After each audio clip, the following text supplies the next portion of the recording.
بسم اللہ الرحمن الرحیم۔ السلام علیکم ورحمۃ اللہ وبرکاتہ۔ حجاب کو برا سمجھنے والوں کے لیے سزا، قرآن کے احکام کو برا سمجھنے کی سزا۔ قرآن کریم کی فضیلت اور شرف و منزلت کے لیے یہ حقیقت تسلیم کرنا ہی کافی ہے کہ یہ یقیناً علیم و حکیم اللہ تبارک و تعالیٰ کا کلام ہے، اور یہ اسی کی طرف سے لوٹے گا۔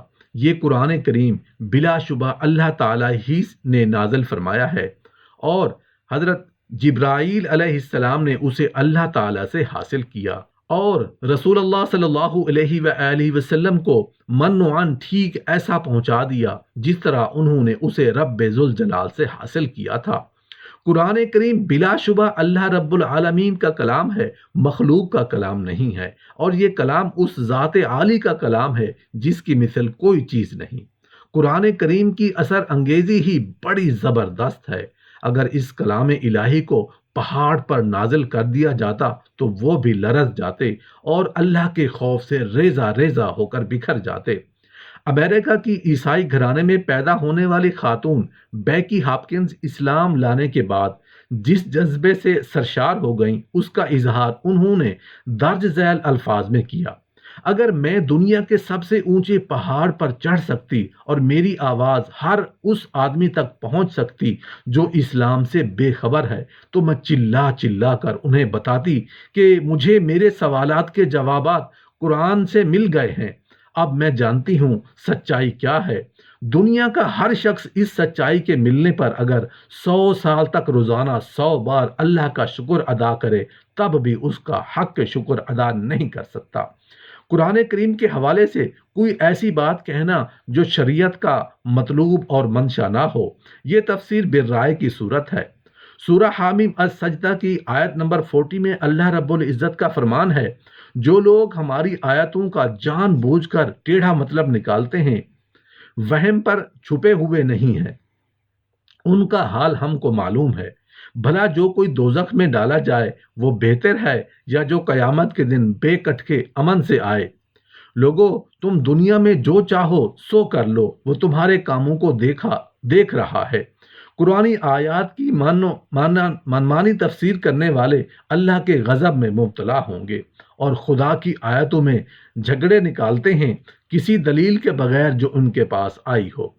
اللہ تعالیٰ کے نزدیک اور ایمان والوں کے نزدیک ان کے یہ جھگڑے بہت برے ہیں۔ جو کوئی غرور والا ہے، اللہ تعالیٰ اس کے دل پر اسی طرح مہر لگا دیتا ہے۔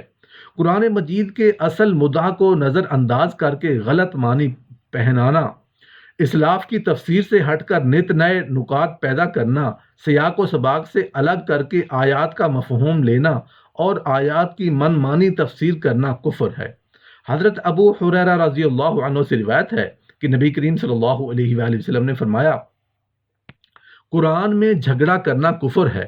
حضرت عبداللہ بن عباس رضی اللہ عنہ کہتے ہیں کہ نبی کریم صلی اللہ علیہ وآلہ وسلم نے فرمایا: جس نے قرآن کے معاملے میں علم کے بغیر بات کی تو وہ قیامت کے روز آگ کی لگام میں جکڑا ہوا آئے گا، اور جس کسی نے دینی مسئلہ پوچھا گیا اور اس نے چھپایا تو وہ بھی قیامت کے روز آگ کی لگام میں جکڑا ہوا آئے گا، اور جس کسی سے دینی مسئلہ پوچھا گیا اور اس نے چھپایا تو وہ بھی قیامت کے روز آگ کی لگام میں جکڑا ہوا آئے گا۔ جو شخص قرآن کریم کی کسی بھی ایک آیت، حکم، قانون یا فیصلے کو ناپسند کرے وہ دائرہ اسلام سے خارج ہو جاتا ہے۔ سورہ محمد کی آیت نمبر 8 اور 9 میں فرمان الہی ہے: اور جو کافر ہیں وہ تباہ ہوں گے اور اللہ تعالیٰ ان کے کام برباد کر دے گا۔ اس کی وجہ یہ ہے کہ اللہ نے جو اتارا اس کو انہوں نے پسند نہیں کیا، تو اللہ نے بھی ان کے نیک کام سب اکارت کر دیے۔ یاد رہے کہ قرآن کریم کی کسی ایک آیت کو ناپسند کرنا سارے قرآن کو ناپسند کرنے کے برابر ہے۔ کسی ایک آیت کے حکم کو ناپسند کرنے کی ایک صورت تو بالواسطہ ہے، مثلاً کوئی شخص حجاب کی آیت یا حکم کو ناپسند کرے۔ اس کی دوسری صورت یہ ہے کہ کوئی شخص براہ راست حجاب کو تو برا نہ کہے لیکن کفار کے ہاں رائج بے حجابی کو حجاب سے بہتر سمجھتے۔ ان دونوں کا حکم ایک سا ہے۔ مسلمانوں کو ایک اور بات یاد رکھنی چاہیے کہ قرآن مجید کی کسی ایک آیت ایک حکم اور ایک قانون یا ایک فیصلے کو بھی ناپسند کرنا سارے قرآن مجید کے احکام، قوانین اور فیصلوں کو ناپسند کرنے کے برابر ہے۔ شریعت اسلامیہ کے احکام و قوانین کے مقابلے میں دوسرے قوانین کو بہتر سمجھنے والے شخص کے بارے میں وضاحت کرتے ہوئے شیخ الاسلام علامہ عبدالعزیز بن باز رحمۃ اللہ علیہ نے 5 صورتوں میں سے کسی بھی ایک صورت پر یقین رکھنے والے کو دائرہ اسلام سے خارج قرار دیا ہے۔ قرآن کریم کی کثرت سے تلاوت اور سماعت نفاق، حسد، بغض، بخل، شکوک و شبہات اور وساوس جیسی بیماریوں سے شفا بخشتی ہے۔ اس کتاب سے اللہ تعالیٰ کی طرف سے ہدایت اور رحمت حاصل ہوتی ہے، جیسا کہ وہ سورہ یونس کی آیت نمبر 75 میں فرمان الہی ہے، لوگوں تمہارے پاس تمہارے مالک کی طرف سے نصیحت آئی ہے اور دلوں میں جو کفر، شرک اور شک کی بیماریاں ہیں ان کی دوا اور ہدایت اور رحمت ایمانداروں کے لیے۔ قرآن جو روشنی اور ہدایت ہے، جو برکت اور رحمت ہے، جو حق اور سچ ہے۔ دنیا بھر کے لوگوں، قرآن کریم نازل فرمانے والے رب العالمین سے سورہ طٰہٰ کی آیت نمبر 123 میں فرمایا، جو شخص میری ہدایت کی پیروی کرے گا وہ نہ گمراہ ہوگا نہ بدبختی میں مبتلا ہوگا۔ جو لوگ ایمان اور یقین کے طالب ہوں، ہدایت اور رحمت کے محتاج ہوں، مصائب و غموم میں مبتلا ہوں، بیماریوں، پریشانی اور دکھوں میں زندگی بسر کر رہے ہوں، خوف اور بھوک کے عذاب سے دوچار ہوں، امن و سلامتی اور خوشحالی کے لیے در بدر کی ٹھوکریں کھاتے پھرتے ہوں، ذلت و رسوائی کو اپنا مقدر سمجھتے ہوں، ان کے لیے اللہ تعالیٰ کا قرآن کیا کچھ کہہ رہا ہے۔ لوگوں، ذرا کان لگا کر قرآن کریم کی سورۃ تکویر کی آیت نمبر 26 میں اس کی پکار کو سنو۔ فرمان الہی ہے، لوگوں مجھ سے منہ موڑ کر کہاں جاتے ہو؟ فرمایا، مجھے چھوڑ گے تو گمراہ ہو جاؤ گے، بدبختی میں مبتلا ہو جاؤ گے، پھر دنیا میں ذلیل و رسوا ہو جاؤ گے، اور آخرت میں کیا ہوگا؟ شعلے اگلتی جہنم میں جھونک دیے جاؤ گے۔